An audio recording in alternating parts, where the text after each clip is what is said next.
نئے آنے والے دوستوں سے گزارش ہے کہ حمزہ اسٹوڈیو یوٹیوب چینل کو سبسکرائب کریں اور ساتھ میں دی گئی گھنٹی کو ضرور دبائیں تاکہ ہماری ہر نئی آنے والی ویڈیو آپ کو ملتی رہے۔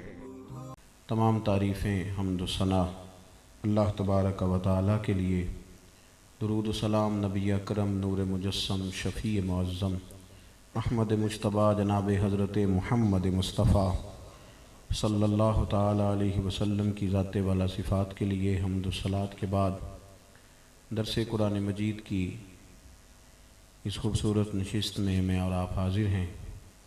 ہمارے احباب نے، قاری صاحب نے، میاں صاحب نے، دیگر دوستوں نے یہ بڑا خوبصورت بندوبست کیا ہے، اللہ انہیں بہترین صلہ عطا فرمائے۔ ہماری اس بزم نور میں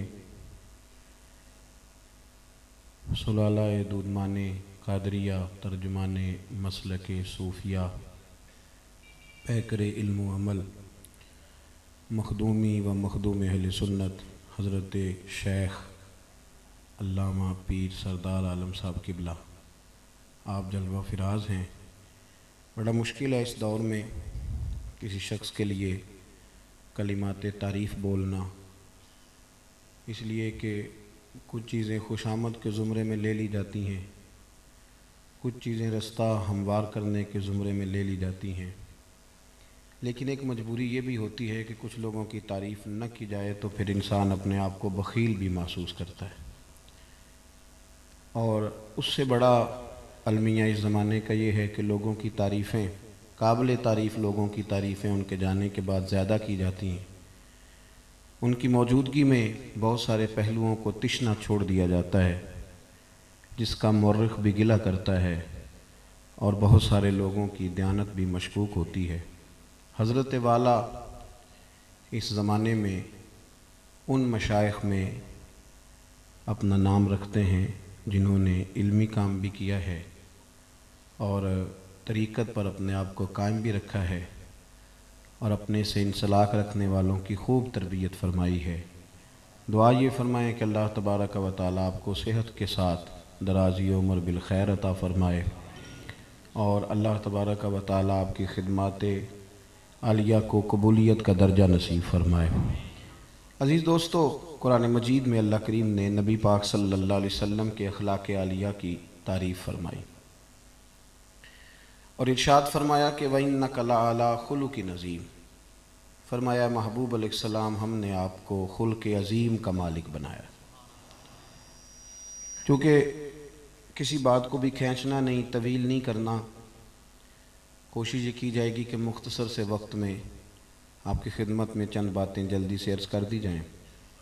نبی پاک صلی اللہ تعالیٰ علیہ وسلم کے اخلاق عالیہ کی قرآن پاک نے تعریف کی، بلکہ سرکار کی جو 40 سالہ حیات مبارکہ ہے،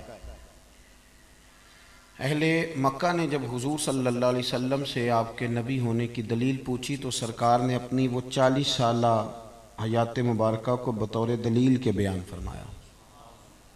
فرمایا فَقَدْ لَبِثْتُ فِيكُمْ عُمَرًا مِّن قَبْلِهِ أَفَلَا تَعْقِلُونَ۔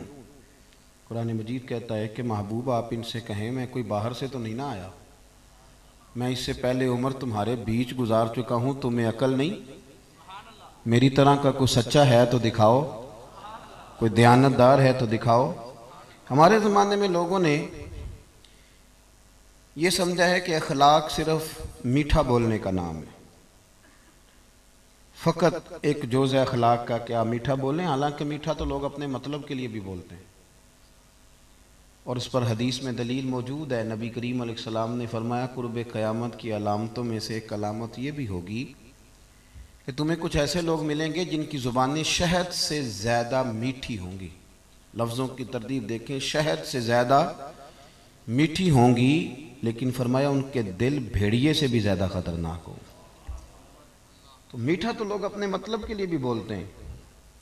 آپ کسی بہت بڑے ادارے میں جائیں اور آپ اپنی جتنی مرضی تلخی دکھائیں، ادارے کے ملازمین کی ٹریننگ ہوتی ہے کہ آپ نے سخت نہیں بولنا، آپ نے میٹھی بات کرنی، اس لیے کہ ہم نے گاہک نہیں خراب کرنا۔ تو تلخ بات بھی کرے تو جواب میں میٹھا ہی بولنا ہے۔ لوگ سمجھ بیٹھے ہیں کہ فقط میٹھا بولو، باقی جو مرضی کرتے رہو۔ میرے بھائی، اخلاق صرف میٹھا بولنے کا نام نہیں، بلکہ اخلاق تو سچ بولنے کا نام۔ اخلاق تو دیانتداری کا نام ہے، اخلاق تو اچھی سوچ کا نام ہے، اخلاق تو توکل کا نام ہے، اخلاق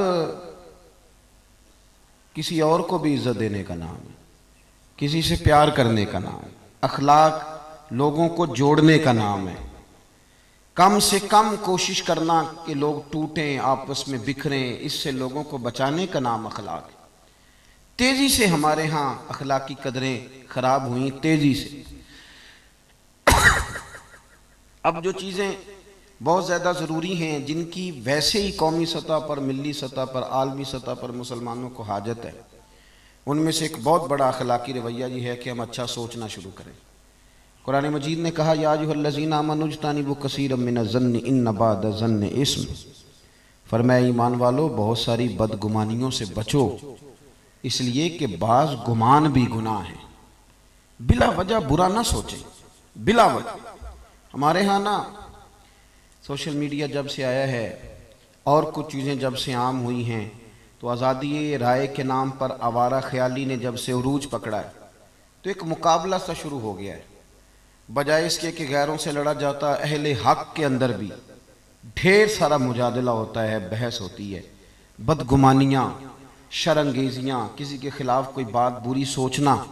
پاکستان میں اب 5 لاکھ سے زیادہ ٹینشن کے مریض ہیں جو باقاعدہ دوائی کھاتے ہیں، جو رجسٹر ہیں، دوائی کھاتے ہیں، اور جو ویسے ساری رات گھروں میں نہیں سوتے ان کی تعداد کا کوئی پتہ نہیں کتنے۔ ڈپریشن، ٹینشن، دباؤ ایک بہت بڑا ذہنی مرض ہے، اور جتنے نفسیات کے ڈاکٹر ہیں آپ سب کے پاس جائیں تو وہ سب سے پہلا مشورہ یہ دیتے ہیں نفسیات کے مریض کو کہ تو اچھا سوچنا شروع کر۔ کیا کر؟ آپ نے تو گھورنا شروع کر دیا مجھے۔ اچھا سوچنا شروع کر، تو رویے کو مثبت کر۔ تو دیکھیں نا، کسی چیز کا آپ نے مزہ لینا ہے تو آپ نے لے ہی لینا ہے، تکلیف میں آنا ہے تو آ ہی جانا ہے۔ میں ملک سے باہر تھا تو ایک صاحب مجھے کہنے لگے جی پاکستان کی بڑی بری حالت ہے۔ میں نے کہا آپ کو کیسے پتا، آپ تو ادھر رہتے ہیں؟ جی ہم سنتے رہتے ہیں۔ میں نے کہا مثلاً مولوی معاذ اللہ خراب ہو گئے، مشائخ سارے بگڑ گئے، عوام کے اندر نفسا نفسی ہے، فلانی شے خراب ہو گئی۔ میں نے کہا یہ آپ غلط کہہ رہے ہیں، آپ نے اینک لگا لی ہے بدگمانی کی، تنقید کا ارادہ کر لیا ہے، اور ویسے بھی کچھ لوگ نفرتوں کو پھیلاتے ہیں۔ کسی نے کسی کی تعریف کر دی، اس نے کہا چھوڑو تمہیں نہیں پتا مولوی سارے دکاندار ہیں۔ ہم نے بیج بویا، ہماری نئی نسل یہ سمجھنے لگی ہے کہ جس ملک میں ہم رہتے ہیں اس میں کوئی بندہ ٹھیک نہیں، ہم چوروں کے بیچ بستے ہیں، شاید ڈاکوؤں کے ساتھ ہمارا گزارا ہے، شاید ایک شخص بھی اچھا نہیں، نہ کوئی سیاسی لبادے میں، نہ کوئی مذہبی روپ میں، ہر شخص کو ہم نے ٹارگٹ کیا۔ میں نے ان سے کہا میرے عزیز، آپ کہتے ہیں مدارس اور علماء کچھ نہیں کر رہے، رمضان آتا ہے نا تو حافظ زیادہ ہوتے ہیں، مسجدیں تھوڑی ہوتی ہیں، سارے حافظوں کو جگہ نہیں ملتی قرآن مجید سنانے کے لیے۔ آپ کہتے ہیں مدارس کر کچھ نہیں رہے، مدارس نے تو آپ کی ضرورت سے زیادہ حافظ تیار کر دیے، انہوں نے تو زیادہ علماء تیار کر دیے۔ آپ کیسی بات کرتے ہیں؟ کس طرح آپ نے یہ سوچ لیا مشائخ کچھ نہیں کر رہے؟ جتنا تمہیں ذکر کا نور نظر آتا ہے، میلاد کی روشنی نظر آتی ہے، آراس مبارکہ کا کمال نظر آتا ہے، یہ مشائخ کی برکت سے نظر آتا ہے۔ جو تھوڑا تھوڑا کہیں ادب رہ گیا ہے، کہیں کوئی حضرت عارف رومی کا شعر سننے کو مل جاتا ہے، کہیں کوئی بابا صاحب کی بات کر لیتا ہے، کہیں کوئی میاں محمد بخش کا ذکر چھیڑ دیتا ہے، کہیں کوئی عاجزی کی بات کرتا ہے، کہیں کو کسی کو اٹھ کے مل لیتا ہے، کہیں کو کسی کے ہاتھ چوم لیتا ہے، تو یہ اللہ کے فضل سے صوفیاء کی برکت ہے، یہ صوفیاء ہی کی برکت ہے۔ اور جہاں تک عوام کی بات ہے، پاکستان میں کچھ سال پہلے زلزلہ آیا تھا، سیلاب آئے تھے، لوگ کہتے ہیں قوم نفسا نفسی کا شکار ہے۔ ہم نے تو یہ دیکھا کہ جس بوڑھی کو 30 سال ہو گئے نا، اس نے اپنی رضائی نکال کے استعمال نہیں کی، 30 سال شادی کو ہو گئے، اس نے کسی کو نکال کے نہیں دی، میرے جہیز کی نشانی ہے، اس نے بھی نکال دی تھی کہ اب دے دو، اب زلزلہ زدگان کو ضرورت پڑ گئی ہے۔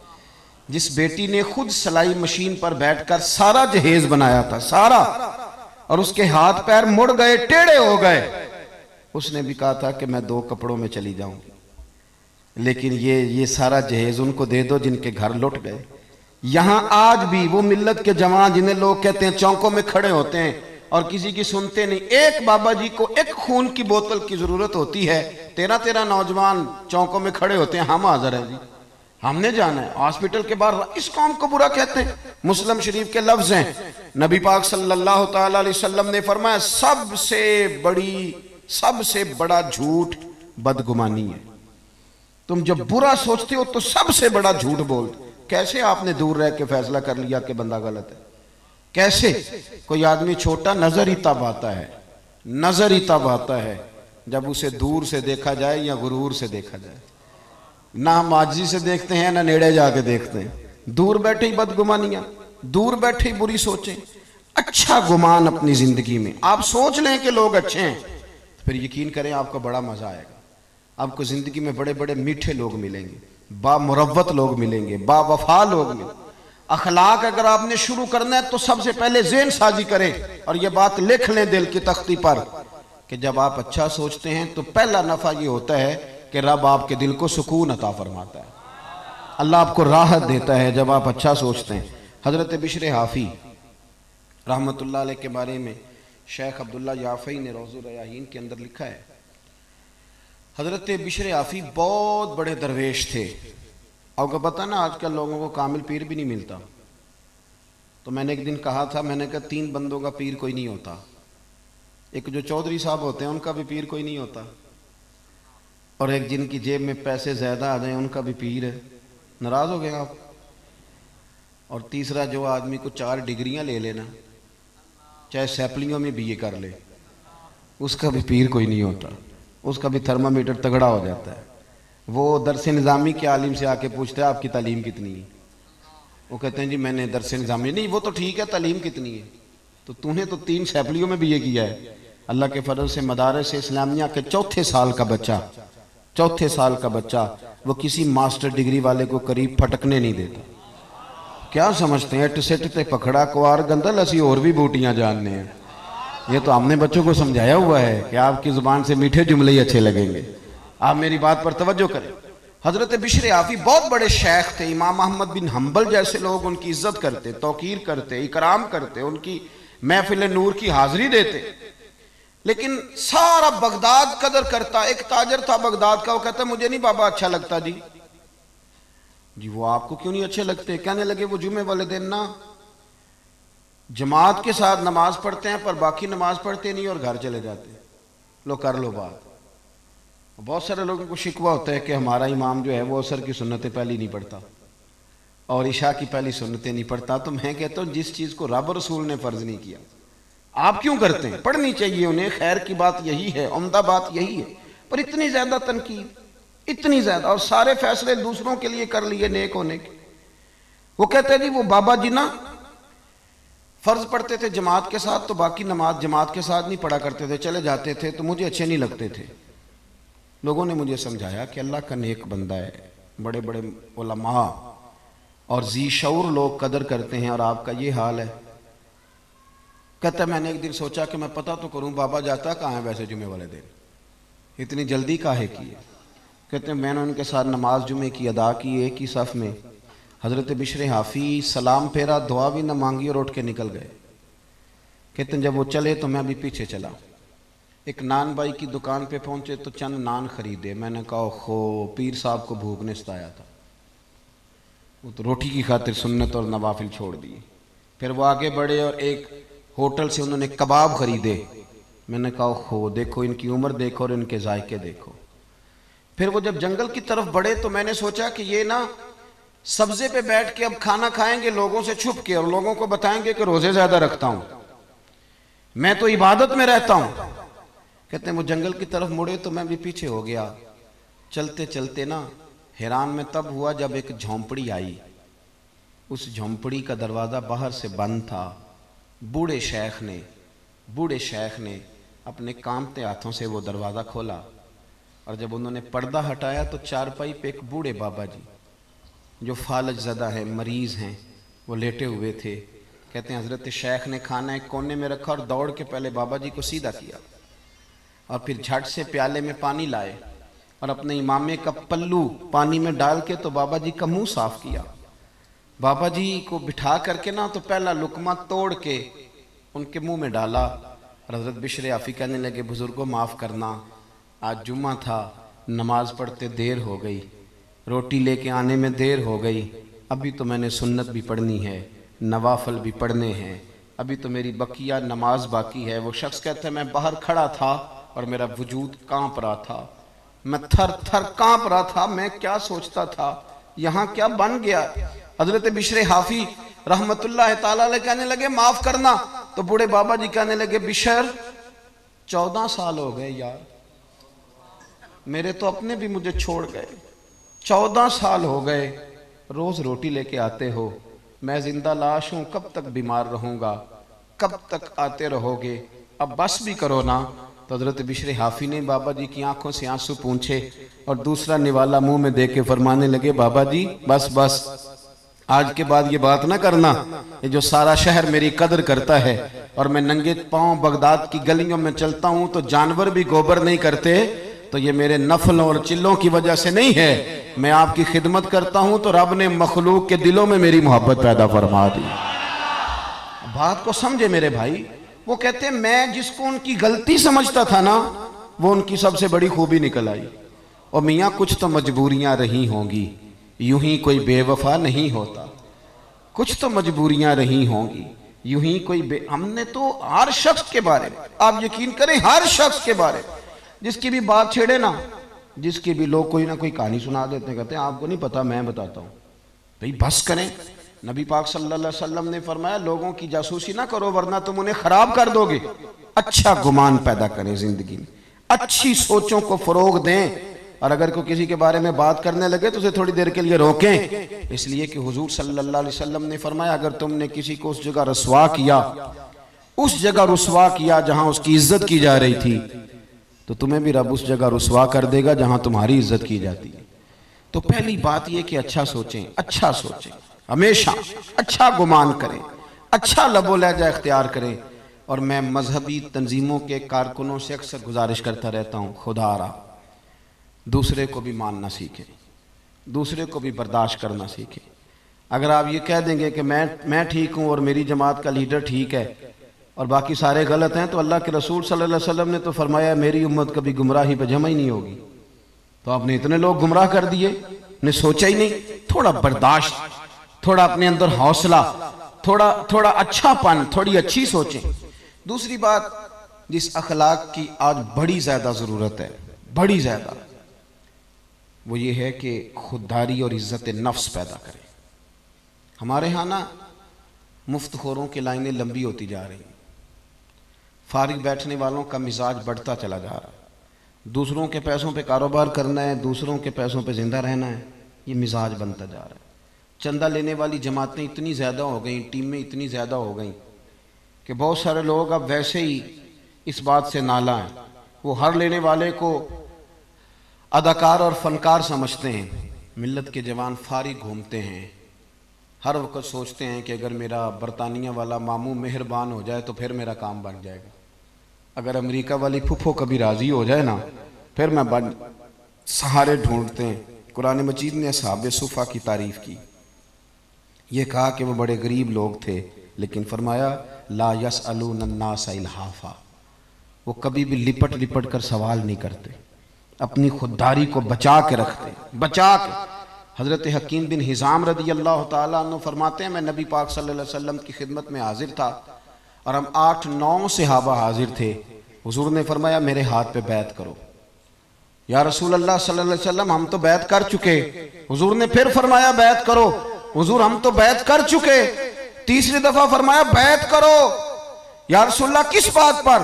فرمایا میرے ہاتھ پر بیعت کرو، کسی دنیا دار سے سوال نہیں کرو گے، کسی سیٹھ نواب سے سوال، ہاں اپنی مٹی پہ چلنے کا سلیقہ سیکھو، کسی کے سنگ مرمر پہ چلو گے تو پھسل جاؤ گے، چھوڑیں ہاتھ پھیلانا، چھوڑیں۔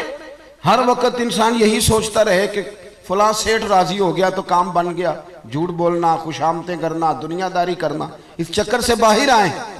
جب کو میرے نام پہ چندہ مانگنے نکلے گا کہ میاں عصمت صاحب آپ نے مولانا صاحب بلائے ہیں تو سنا ہے کہ آپ کو 40,000 روپیہ بھی دینا ہے، اور اس نام پہ جب چندہ اکٹھا ہوگا تو میری بات کا کوئی خاک اثر لے گا، وہ کہے گا حضرت تو کام لگے ہوئے ہیں، تو کاروبار کے لیے نکلے ہوئے معاذ اللہ. خدا ہر چیز کے اندر تھوڑا خودداری کا فعل، تھوڑا عزت نفس کا خیال کرے. دنیا میں امیر آدمی کون ہوتا ہے؟ جو زیادہ مالدار ہو؟ نہ بھائی، امیر تو وہ ہوتا ہے کہ جو رب نے اسے دیا ہو پھر اس پر اسے قناعت بھی حاصل ہو. مسند امام احمد بن حنبل میں نبی پاک صلی اللہ علیہ وسلم سے حضرت انس بن مالک نے پوچھا حضور ذلت کیا ہے؟ فرمایا لالچ نہ کرنا، ذلیل ہو جائے گا. عرض کی حضور عزت کیا ہے؟ عزت کیا ہے؟ عزت کیا ہے؟ اللہ کے رسول نے فرمایا جو رب نے تجھے دیا ہے نا، جو رب نے تجھے دیا ہے اس پہ راضی ہو جا، اللہ تجھے عزت عطا فرما دے گا. چھوڑ دیں دوسروں کی جیبیں دیکھنا، نکل آئیں اس دوڑ سے باہر آئیں. حضرت سالم بن عبداللہ بن عمر، امام ابو نعیم نے لکھا ہے اس کو. حضرت سالم بن عبداللہ حضرت عبداللہ ابن عمر کے صاحبزادے، اور جو تسلسل آ رہا ہے نا صوفیاء کا، اس جماعت کے سرخیل ہیں. اہل ذکر تھے، اہل وجد و سرور تھے، کیفیات والے لوگ تھے. حضرت سالم بن عبداللہ رضی اللہ تعالیٰ عنہ طواف کعبہ کے لیے تشریف لے گئے حرم مکہ میں. تو طواف آپ فرما رہے تھے تو اللہ تعالیٰ اپنے نیک بندوں کی محبت لوگوں کے دلوں میں ڈال دیتا ہے. لوگ دور دور سے آتے، آپ کی دست بوسی کرتے، دعا کراتے. خلیفہ کو کسی نے بتایا کہ حضرت سالم بن عبداللہ آئے ہوئے ہیں. وہ بھی چلا گیا، اور جب اس نے دیکھا نا بڑا رش ہے تو وہ انتظار کرنے لگا. حضرت طواف سے فارغ ہوئے، 8واں استلام جب کر لیا تو آگے بڑھا، ہاتھ ملایا، کہنے لگا جی میں گورنر ہوں، خلیفہ ہوں مکے کا. اب نے فرمایا تو میری باتوں کی سمجھ آ رہی ہے آپ حضرات کو؟ کہنے لگا جی میں یہاں کا خلیفہ ہوں تو میری یہ خواہش تھی کہ کوئی حکم ہو تو آپ بتاتے، میں پورا کرنے کو حاضر ہوں. کوئی حکم ہو تو بتائیے. تو حضرت سالم بن عبداللہ رضی اللہ تعالیٰ نے اس کا چہرہ دیکھا تو فرمانے لگے کس نے گورنر بنایا تجھے؟ تو بڑا بیوقوف آدمی ہے، تو بالکل تجھے خیال ہی نہیں آیا، تو کیا کہہ رہا ہے؟ وہ کہتے ہیں پہلی دفعہ کسی بندے سے ملاقات ہوئی تھی، میری بھی ٹانگیں کانپنے لگی، یہ شخص کہاں سے بات کر رہا ہے. خودداری ایک بڑی اعلیٰ چیز کا نام. کس نے تجھے گورنر بنایا؟ کہنے لگا حضور کیا ہوا؟ فرمانے لگے یار تو بڑا ہی بیوقوف ہے، تو کیا سمجھتا ہے مجھے کہ اللہ کے گھر میں آ کے بیت اللہ شریف کے دروازے کے سامنے کھڑے ہو کے یہاں آ کے بھی میں دنیا داروں سے سوال کروں گا؟ یہاں آ کے بھی میں لوگوں سے مانگوں گا؟ یہاں گردن کو جھکا دیتا ہے خیرات کا پتھر، جہاں میں مانگنے والوں کے سر کبھی اونچے نہیں ہوتے. یہاں آ کے بھی میں دنیا داروں سے مانگوں گا؟ کہتا ہے مجھے تو پسینے آنے لگے.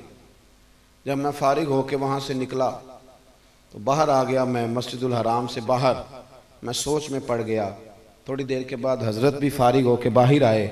خلیفہ پھر آگے بڑھا، کہنے لگا حضور مہربانی کریں، اب تو خانہ کعبہ سامنے نہیں نا، ابھی کوئی حکم کر دیں. آپ فرمانے لگے چل ٹھیک ہے، تو نہیں باز آتا تو بتا تجھ سے دین مانگوں کہ دنیا مانگوں؟ کہنے لگا حضور میرے پاس تو دنیا ہی ہے، دین تو آپ کے پاس ہے. تو آپ فرمانے لگے جا پھر اپنا کام کر، دنیا تو میں نے اس سے کبھی نہیں مانگی جس نے دنیا بنائی ہے، میں تو اس سے بھی اس کا فضل ہی مانگتا ہوں. تو مجھے کون سا رستہ دکھا رہا ہے؟ میں نے اس سے نہیں کبھی دنیا داری کا سوال کیا، دنیا کا تو کون سا رستہ؟ خودداری اختیار کر. پتہ ہے لوگ ہمیں خرید کیوں لیتے ہیں؟ الیکشن میں بولیاں کیوں لگتی ہیں؟ اس لیے کہ کہیں نہ کہیں ہمارا کوئی ریٹ ہوتا ہے، کہیں نہ کہیں ہم الجھ جاتے ہیں، کہیں نہ کہیں ہم خرابی کرتے ہیں، پھر ہمارے ریٹ لگنے لگتے ہیں. پھر لوگ سمجھتے ہیں کہ کسی نہ کسی مقام پہ جا کے کسی نہ کسی شخص کو ہم نے قائل کر ہی لینا. دوستو بالخصوص نوجوانوں یاد رکھنا، جو لوگ محنت کے ساتھ آگے جاتے ہیں انہیں کم گرایا جاتا ہے. وہ اقبال کے بیٹے نے کہا تھا کہ ابا جی آپ تو لندن میں ہیں، مجھے پیسوں کی ضرورت پڑ گئی، اجازت دیں تو تھوڑا سا کسی سے قرضہ لے لوں، آپ کے نام پہ قرضہ لے لوں تھوڑا سا. تو اقبال نے وہاں نظم لکھ کے بھیج دی جاوید کے نام. کہنے لگے دیار عشق میں اپنا مقام پیدا کر، نیا زمانہ نئے صبح و شام پیدا کر، اور میرا طریق امیری نہیں فقیری ہے، اور خود ہی نہ بیچ غریبی میں نام پیدا کر. خود ہی نہ بیچ غریبی میں. حاتم طائی سے کسی نے پوچھا تھا کہ بابا تو بڑا سخی ہے، کبھی اپنے سے بھی سخی بندہ دیکھا ہے؟ کہنے لگا دیکھا ہے. اس نے کہا کب؟ کہنے لگے میں نے ایک دفعہ سارے شہر کی دعوت پکائی تھی، سب آئے، تو میں نے کہا معلومات تو کروں، کوئی رہ تو نہیں گیا۔ چہرے پہ نقاب اوڑھ کے تو میں نکلا، میں نے دیکھا کہ ایک بوڑھا جنگل سے لکڑیاں کاٹ رہا ہے۔ میں نے سلام کے بعد کہا بابا جی آپ کو نہیں بلایا آتم تائی نے؟ تو کہنے لگا پتر بلایا ہے۔ تو آپ گئے نہیں دعوت کھانے؟ تو بابا کہنے لگا بیٹے میری مجبوری ہے، میری طبیعت کو ہاتھوں کی کمائی کا چسکا لگ گیا ہے۔ ہاتھوں کی کمائی کا، یہ جو بندہ روز کھاتا ہے نا چھوٹا گوشت، وہ تو نخرے بڑے کرتا ہے، اس سے تو کھایا ہی نہیں جاتا۔ آپ یقین کریں نہیں کھایا جاتا۔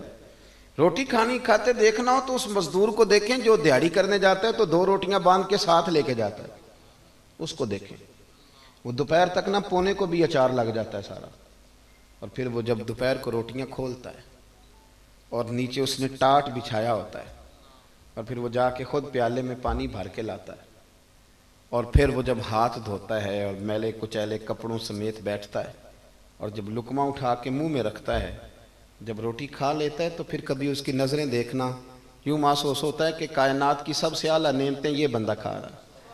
اور پھر جب وہ آسمان کی طرف دیکھتا ہے تو لگتا ہے کہ آج اس کا رواں شکر ادا کر رہا ہے۔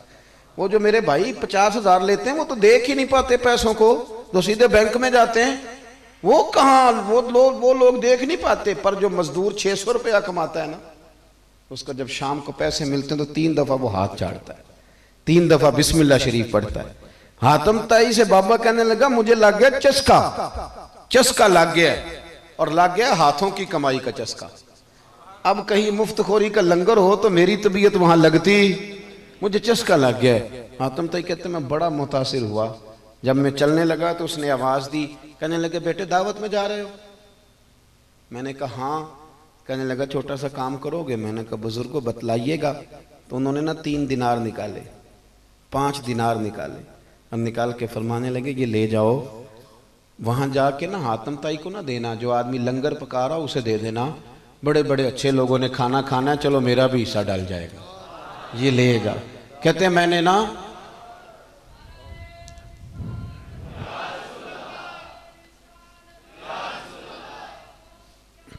توجہ فرمائیں جی بات پر، وقت تھوڑا ہے اذان عشاء میں۔ دوستو حاتم تائی کہتے ہیں کہ میں وقت گزر گیا، زمانہ بیت گیا، لیکن ساری زندگی اس بوڑھے کو نہیں بھول سکا، اور میں کہا کرتا تھا کہ بابا میں تو امیر ہو کے سخی ہوں نا، یار تو غریب ہو کے بڑا سخی ہے۔ اعلیٰ حضرت بریلوی رحمت اللہ تعالیٰ علیہ ہاتھ میں بوتل لے کے تو چلے گئے دکاندار سے تیل لینے۔ آج کل نہیں ویسے پیران نظام خود جا سکتے دکان پر، ان کے شہزادے تو ٹیشو پیپر کا ڈبہ نہیں اٹھا سکتے، وہ بھی کوئی اور ہی اٹھائے گا، اللہ ماشاءاللہ۔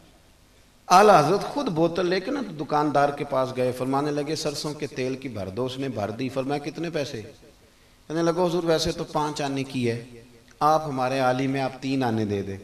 تو فاضل بریلوی کہنے لگے 2 کم دے دوں اس لیے کہ میں عالم ہوں؟ یہ لفظ کہتے یا آپ نے 5 پورے دیے؟ فرمانے لگے میاں تو پورا رکھ، میں اپنا علم 2 آنے کا نہیں بیچا کرتا۔ ہاں کروں مدح اہل دول رضا، پڑے اس بلا میں میری بلا، میں تو گدا ہوں اپنے کریم کا، اور میرا دین پار آئے نہ نہیں۔ خودداری پیدا کریں اپنی زندگی میں، اور صحیح والی خودداری پیدا کریں، عزت نفس۔ ایک بات آخر میں اور عرض کرنی ہے، تھوڑا دوسروں کے لیے احساس بھی جگائیں، دوسروں کو برداشت بھی کریں۔ ضروری تو نہیں کہ میں سارا دن اپنے آپ سے پیار کروں، اپنے لیے آسانیاں اکٹھی کروں، اپنے بچوں کا اپنا ہی خیال کروں۔ اگر میرا نالائق بچہ نہیں پڑھتا تو جو میری بہن کا لائق بچہ ہے مجھے اس پہ انویسٹ کر لینا چاہیے۔ تھوڑا سا احساس، لوگوں کے درمیان بڑا گیپ آ گیا ہے، ہم سب کا ایک دائرہ کار ہے، ہم اس کے اندر مست رہتے ہیں۔ میرے ساتھ جو 5 6 7 لوگ ہیں میں ان کے اندر مست رہتا ہوں، میں کسی اور کی بات سننے کو تیار نہیں ہوتا۔ میرا دل کرتا ہے وہ تعریفیں کریں تو میں ان سے کروا لیتا ہوں، میرا دل کرتا ہے کہ اب وہ فلاں پہ تنقید کریں تو میں کوئی پروگرام بنا کے ان سے تنقید۔ ناراض تو نہیں ہو گئے آپ حضرات؟ ہم سب نے اپنا ایک حلقہ احباب، ہم کرتے کیا ہیں؟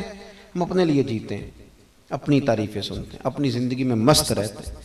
اس لیے بڑی بڑی صلاحیتیں بھی جن لوگوں کو ملی ہوتی ہیں ان کی صلاحیتوں کو زنگ لگ جاتا ہے، کچھ کر نہیں پاتے، حالانکہ بہت دور تک ان کی وجہ سے لوگ فیض یاب ہو سکتے ہیں۔ وجہ یہ ہے کہ ہمارے اندر احساس نہیں رہا، آپ کسی بھی ڈاکٹر سے پوچھیں کہ یار تو مریضوں کے ساتھ اچھا سلوک کر، تو فوراً ڈاکٹر آپ کو بتائے گا، وہ کہے گا جی مفت دوائی دیتے ہیں، یہ تو جا کے بیچ دیتے ہیں، مریض اچھے ہوتے ہی نہیں، اب بات کر لیں۔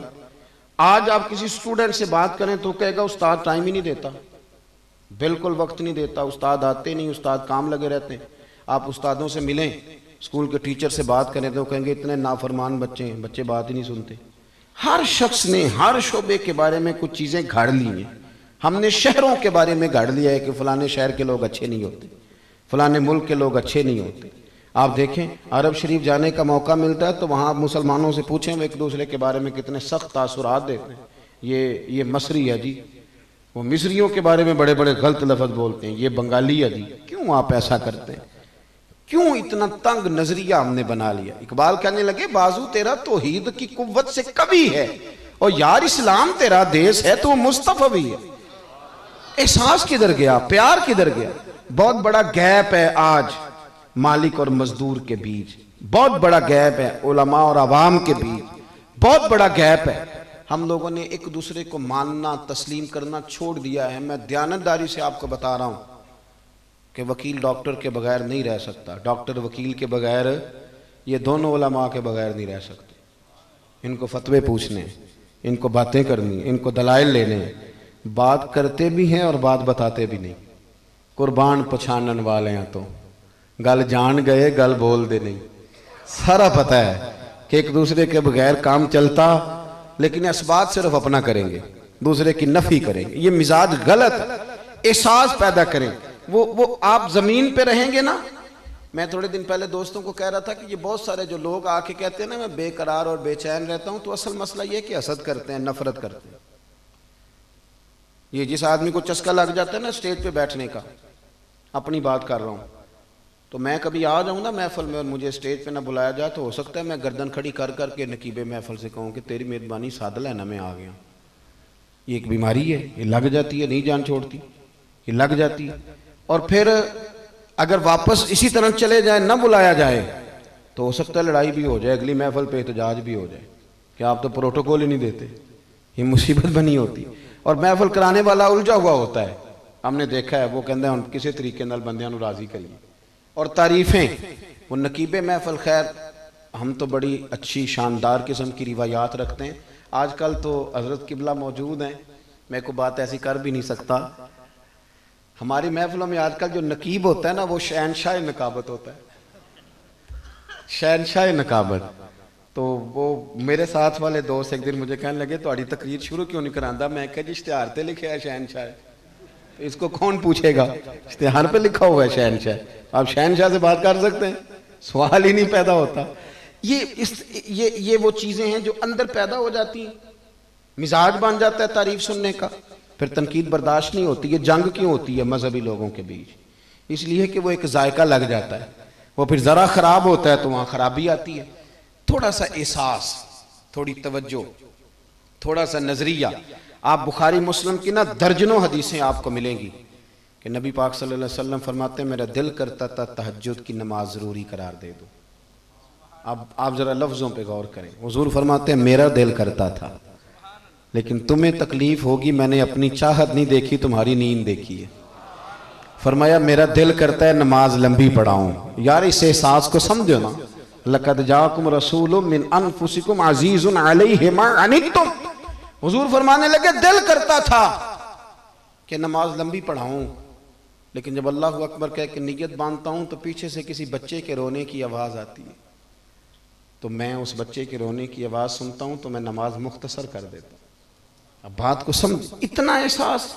سنیں ایک بات یاد آ گئی، صاحب طبقات نے لکھی ہے، سیدہ طیبہ طاہرہ حضرت عائشہ صدیقہ رضی اللہ تعالیٰ عنہ فرمانے لگی حضور ایک دن گھر میں تشریف فرما تھے اور بڑے خوش تھے، بڑی بامسرت اور کھلے ہوئے پھول، آج غم امت میں زیادہ پریشان نہ تھے۔ کہتے ہیں حضور اچانک مسکرائے تو کہنے لگے عائشہ تیرے ساتھ ایک بات نہ کروں؟ میں نے کہا حضور میرے تو نصیب جاگ گئے۔ تو حضور فرمانے لگے جب تم مجھ سے راضی ہوتی ہو تب بھی مجھے پتہ چل جاتا ہے، اور جب کبھی ناراض ہوتی ہے نا کسی اور اہلیہ کے پاس وقت زیادہ گزر گیا تب بھی مجھے پتہ چلتا ہے۔ ہاں فرماتی ہے میں نے جلدی سے کہا حضور مجھے میری ماں روئے میں آپ سے ناراض ہوں گی؟ تو حضور فرمانے لگے ٹھہر جا سن تو لینا، بات تو سن، حضور حکم کریں۔ تو حضور فرمانے لگے کبھی کبھی قسم اٹھاتی ہو؟ یا رسول اللہ ہاں اٹھاتی ہوں۔ فرمایا جب ناراض ہوتی ہو نا تو پھر تم کہتی ہو مجھے حضرت ابراہیم علیہ السلام کے رب کی قسم، لیکن جب راضی ہوتی ہو تو پھر کہتی ہو مجھے محمد مصطفیٰ کے رب کی قسم۔ اور میں سمجھ جاتا ہوں کہ آج عائشہ کا انداز کچھ بدلا بدلا سا ہے۔ جناب عائشہ کہتی ہیں لوگوں میں لبوں سے ہنس رہی تھی پر میری آنکھوں میں آنسو تھے کہ میرے کریم اتنا خیال رکھتے ہیں، اتنا جملوں تک کا احساس، اتنا اکواری میریاں اکھیاں چوں اونا نے اتھرو پونجے سن، ہن تے چسکا پہ گیا رونے دا تے ہر ویلے آہو زاری دا۔ اتنا احساس آپ اگر تھوڑا سا کر لیں گے نا، یہ کیوں امیر غریب کا گیپ بڑھتا ہے؟ وہ اس لیے کہ ہم نا کسی کو ملازم کہہ کے راضی بڑے ہوتے ہیں، کسی کو خادم کہلوا کے خوش بڑے ہوتے ہیں۔ یہ مزاج ہے۔ مولا علی شیر خدا کرم اللہ تعالی وجہ الکریم نا اپنے خادم سے کہنے لگے چل بازار چلیں کپڑے خریدنے، یعنی خادم سے اس کو ساتھ لیا اور بازار تشریف لے گئے۔ کہتے ہیں بازار جا کے 2 سوٹ خریدے، ایک مہنگا تھا ایک سستا تھا۔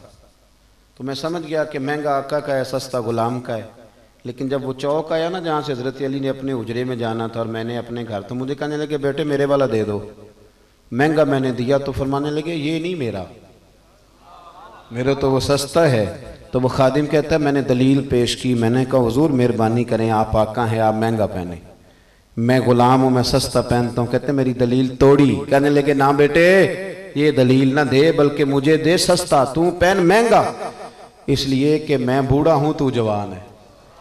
یہ چیز آپ کو سنیں جی، بات ختم کر رہا ہوں دوستو۔ ایک تو اپنی زندگی کے اندر سب سے پہلے تو اچھی سوچوں کو جگہ دیں۔ آپ سوچ لیں کہ بندہ اچھا ہے تو انشاءاللہ تعالی وہاں سے آپ کو اچھائی نصیب ہوگی۔ اور دوسری بات یہ کہ خودداری اور عزت نفس کا خاص خیال فرمائیں۔ ہاتھ ایک دفعہ پھیل جاتا ہے تو پھر وہ ساری زندگی سمٹ کے واپس نہیں آتا۔ اور تیسری گزارش یہ کہ احساس کی دنیا میں قدم رکھیں، تھوڑا تھوڑا احساس کرنا شروع کریں، پھر دیکھیں اللہ تبارک و تعالی کتنا نوازتا ہے۔ دعا کرتا ہوں جو کہہ سکا اللہ قبول کر لے۔ یہاں دوران گفتگو بھول گئے اللہ ہم سے درگزر فرمائے۔ آخر دعوانا ان الحمدللہ۔